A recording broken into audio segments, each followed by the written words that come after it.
Well, along these same lines, I did an interview with the guys at Ranger Up several years ago, and they asked me about this.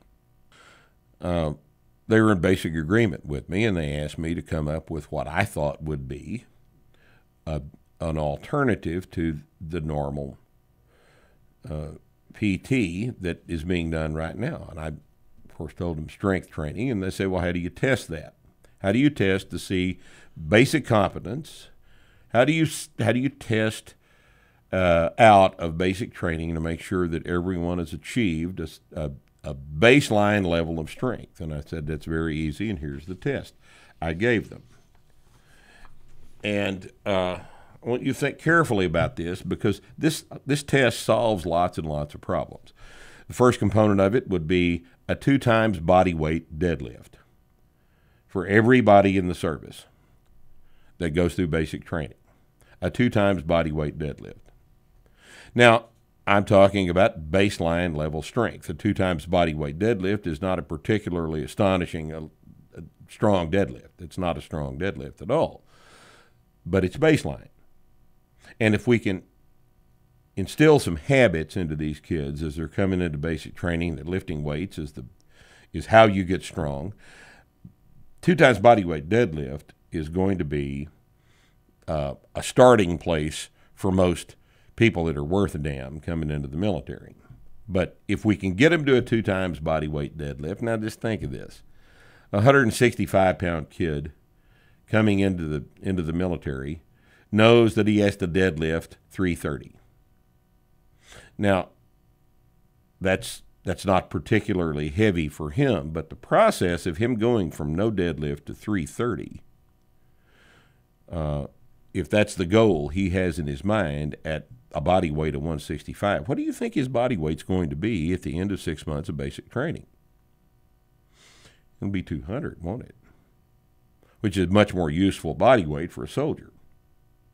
And that's a 400 deadlift. For a kid involved in the process, if you feed him good and you make him train, he's going to get stronger.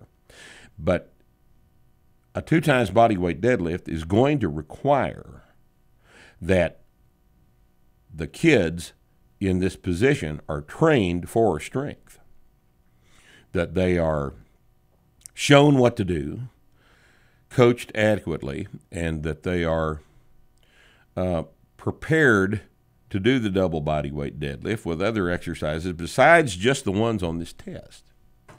Okay? I did not include in this test the squat, because the squat is technically complicated, and I didn't want there to be a component of this test that could be misjudged. Squat depth must be judged. A deadlift starts on the floor and it locks out at the top. There's not really much of a judgment call in terms of what constituted a complete deadlift, whereas there might be on a squat. So I don't intend for them to not train the squat. I intend for them to train the squat. But I don't think it's necessary to test it if we can test the deadlift. This is just baseline testing. Second component would be a 75% body weight press. All right. Now, for a 200-pound kid, that's a 150-pound press. That's not ridiculous.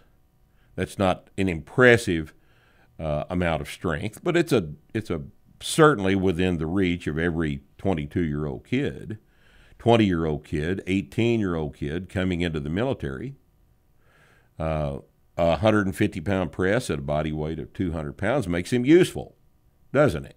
It would mean at the same bench press, it'd be 225 probably.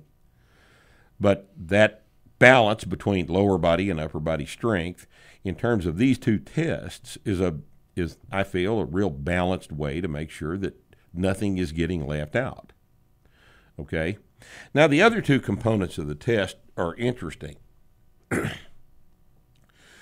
In that, I want the kid to be able to do 12 chin-ups. 12 body weight chin-ups. Now, this is also a pretty good test of upper body strength. 12 chin-ups is not a ridiculous number of chin-ups, but from a full dead hang, 12 chins represents An excellent way to measure adjunct upper body strength that's kind of works in the opposite direction from a press, right? It's pulling strength with the upper body. Quite useful. Between the two, the press and the chin-up test, pretty thoroughly assess your upper body strength. And the last test is a 75-second 400-meter run. Now, this isn't 5 miles, but it gives the test some teeth in terms of this, and the chin-up test give the test some teeth in terms of favoring a proper body composition. Okay, currently there's a body fat assessment or something. If you're fat, you got to have a ridiculous BMI of something like that. Some services use the waist to neck ratio, and there's several different ways it's been done. I'm not familiar with the current standards in any of the branches because they change about every 4 years. But what I'm proposing is that if the kid can do 12 chin-ups and he can run 400 meters in 75 seconds, that we don't care what his body composition is. We could care less what his body composition is, because if he can do all of this stuff, he's physically effective. And he's not, God almighty, he's not going to look terrible in his uniform. When did the goddamn Marine Corps become a beauty contest? I don't understand this. I know for a fact that one of the criteria for a Marine's got to look like a Marine in his uniform. Well, guys, that's Miss America shit. Okay, that'll, of course, give me death threats. But I'm just telling you, this is stupid. Why are we here? To look good in our uniforms or to be effective soldiers? If the kid can do a double body weight deadlift, if he can, at a 200-pound body weight, if he can pull 400 pounds, press 150, do 12 chin-ups at a body weight of 200, and run 400 meters in 75 seconds, then he's an effective physical specimen. And remember, this is just baseline. This is what he has to do to get out of basic training. Okay? And I know that this is a pass-fail test. All 4 of these criteria should be satisfied. By the time they got through with it, it'd be a gigantic mess.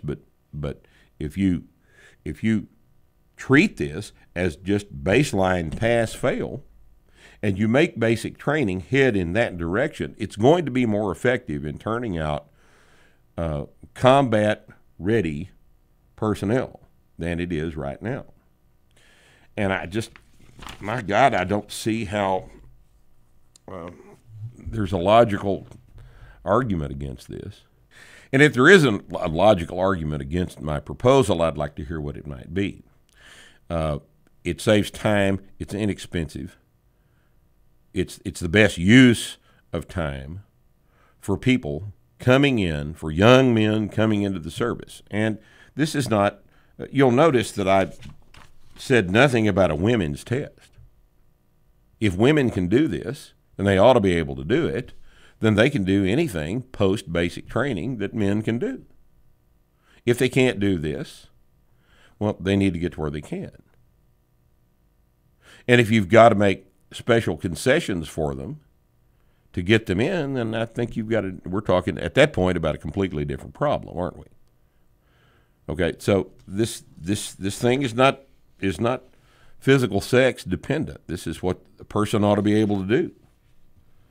And,